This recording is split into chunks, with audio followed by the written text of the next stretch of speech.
Hi friends, welcome to digital బడి YouTube channel. Friends, మనం ఈ వీడియోలో వచ్చేసరికి ఎమ్మెల్సీ ఓటు ఇంతకుముందు అప్లై చేసుకున్నారు కదా, సో వాటికి సంబంధించి ఓటర్ లిస్ట్ అనేది ఈరోజు విడుదల చేయడం జరిగింది. అయితే ఆ ఓటర్ లిస్ట్ని ఏ విధంగా డౌన్లోడ్ చేసుకోవాలి, అందులో మీ పేరు ఉందో లేదో ఏ విధంగా చెక్ చేసుకోవాలి, అలాగే ఇప్పటి వరకు ఎమ్మెల్సీకి అప్లై చేసిన వాళ్ళు ఏ విధంగా అప్లై చేసుకోవాలి వంటి కంప్లీట్ ఇన్ఫర్మేషన్ అయితే నేను ఈ వీడియోలో చెప్పబోతున్నాను. సో వీడియోని ఎక్కడ స్కిప్ చేయకుండా కంప్లీట్గా చూస్తేనే మీకు అర్థమవుతుంది. సో వీడియో మధ్యలో పాజ్ చేసి కింద కామెంట్ చేయొద్దు, మొత్తం వీడియో చూసిన తర్వాతనే కామెంట్ అయితే చేయండి. ఇంకా లేట్ చేయకుండా టాపిక్లోకి వెళ్దాం.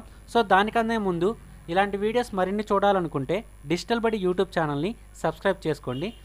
ఇంకా టాపిక్లోకి వెళ్ళినట్లయితే ముందుగా మీరు మీ మొబైల్లో కానీ మీ యొక్క సిస్టంలో కానీ సిఈఓ ఆంధ్రాని టైప్ చేయండి. మీకు ఈ విధంగా వెబ్సైట్ అనేది వస్తుంది. సో దీని మీద అయితే క్లిక్ చేయండి. సో మనకి సిఈఓ ఆంధ్ర వెబ్సైట్ అనేది ఈ విధంగా ఉంటుంది.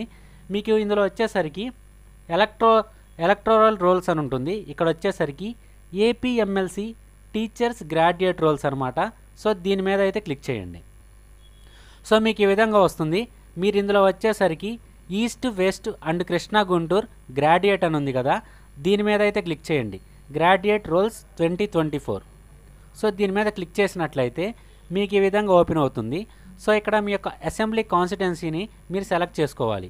సో ఇక్కడ ఈస్ట్ వెస్ట్ వాళ్ళు వచ్చేసరికి ఇది సెలెక్ట్ చేసుకోండి. కృష్ణా గుంటూరు వాళ్ళు కృష్ణా గుంటూరు సెలెక్ట్ చేయండి. సో తర్వాత వచ్చేసరికి సెలెక్ట్ డిస్టిక్. సో ఇక్కడ వచ్చేసరికి మీరు కొత్త జిల్లాలో ఏ జిల్లాకు చెందిన వాళ్ళో ఆ జిల్లా అయితే సెలెక్ట్ చేసుకోండి. సో నేను ఫర్ ఎగ్జాంపుల్ పల్నాడు కొట్టాను. సో ఇక్కడ గెట్ పోలింగ్ స్టేషన్స్ అని ఉంటుంది. సో మీరు ఏ పోలింగ్ స్టేషన్కి చెందిన వాళ్ళో సో దానికి సంబంధించిన ఓటర్ లిస్ట్ అనేది మీరు చెక్ చేసుకోవాల్సి ఉంటుంది. ఫర్ ఎగ్జాంపుల్ మీరు 316 పోలింగ్ స్టేషన్కి చెందిన వాళ్ళు అయితే దీని ఎదురుగా వ్యూ మీద క్లిక్ చేసినట్లయితే మీకు ఓటర్ లిస్ట్ అనేది ఓపెన్ అవుతుంది. సో సిస్టంలో అయితే ఇక్కడ పాపప్ని అలో చేయండి, మీకు ఓపెన్ అవుతుంది. సో ఇక్కడ వచ్చేసరికి క్యాప్చా కోడ్ని ఎంటర్ చేయండి. సో ఇప్పుడు సబ్మిట్ చేయండి. సో మీకు ఈ విధంగా ఓటర్ లిస్ట్ అనేది 316కు సంబంధించిన ఓటర్ లిస్టు మీకు ఇక్కడ చూపిస్తుంది. ఒకసారి నేను ఓపెన్ అయిన తర్వాత చూపిస్తాను మీకు. సో చూడండి ఇక్కడ. సో ఇక్కడ వచ్చేసరికి నేమ్ ఉంటుంది, తర్వాత వచ్చేసరికి పోలింగ్ స్టేషన్ డీటెయిల్స్ ఉంటుంది, మీ యొక్క డేట్ ఆఫ్ బర్త్ ఉంటుంది, మీ యొక్క ఎపిక్ నెంబర్ అనేది ఉంటుంది. సో ఇక్కడ వచ్చేసరికి మనం ఇక్కడ ఆన్లైన్లో డౌన్లోడ్ చేస్తున్నాం కాబట్టి ఫోటో అయితే కనిపించదు. సో ఒకవేళ మీకు పోలింగ్ స్టేషన్ నెంబర్ తెలియకపోతే పోలింగ్ స్టేషన్ నెంబరు ఏ విధంగా తెలుసుకోవాలో ఇప్పుడు చూద్దాం. దానికోసం మీరు వచ్చేసరికి మళ్ళీ సిఈఓ ఆంధ్ర మెయిన్ వెబ్సైట్లోకి రావాల్సి ఉంటుంది. సో ఇక్కడ వచ్చేసరికి ఎమ్మెల్సీ ఎలక్షన్ ఈ రిజిస్ట్రేషన్ 2024 చివర ట్రాక్ యువర్ అప్లికేషన్ స్టేటస్ అని ఉంటుంది. సో దీని మీద అయితే క్లిక్ చేయండి. సో క్లిక్ చేసిన తర్వాత ఇక్కడ అప్లికేషన్ ఐడి ఉంది కదా, సో మీరు అప్లై చేసినప్పుడు మీకు F18 అని ఒక ఫామ్ ఐడి అని వస్తుంది. దాన్ని అయితే ఇక్కడ ఎంటర్ చేయాలి. నేను ఎంటర్ చేసి చూస్తాను. సో ఆల్రెడీ మనం ఇంతకుముందు మన ఛానల్ ద్వారా చేశారు. సో ఇక్కడ వచ్చేసరికి మీరు గ్రాడ్యుయేట్ మీద సెలెక్ట్ చేసుకొని ఓకే వెయిట్, నేను ఆల్రెడీ ఇంతకుముందు ఉంది, నేను ఒకసారి చెక్ చేస్తాను ఆ నెంబర్తో. సిఓ ఆంధ్ర వెబ్సైట్ ఓపెన్ చేస్తాం. ఈ registration track your application status graduate application ID.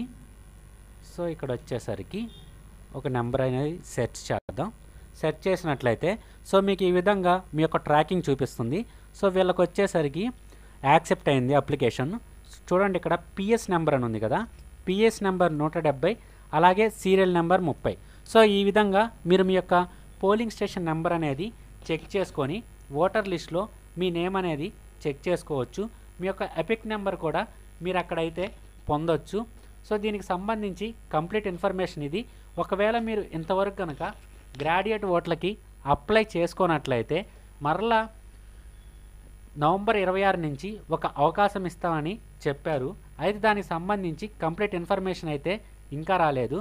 So రాగానే నేను వచ్చేసరికి మీకు అప్డేట్ ఇస్తాను. ఆ అప్డేట్ మిస్ కాకుండా ఉండాలనుకుంటే డిజిటల్ బడి యూట్యూబ్ ఛానల్ని సబ్స్క్రైబ్ చేసుకోండి.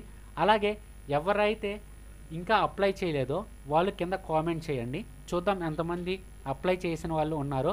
ఈ వీడియో మీకు నచ్చినట్లయితే లైక్ చేయండి, షేర్ చేయండి. అలాగే మరిన్ని అప్డేట్స్ పొందడానికి డిజిటల్ బడి యూట్యూబ్ ఛానల్ని ఇప్పుడే సబ్స్క్రైబ్ చేసుకోండి. Thank you.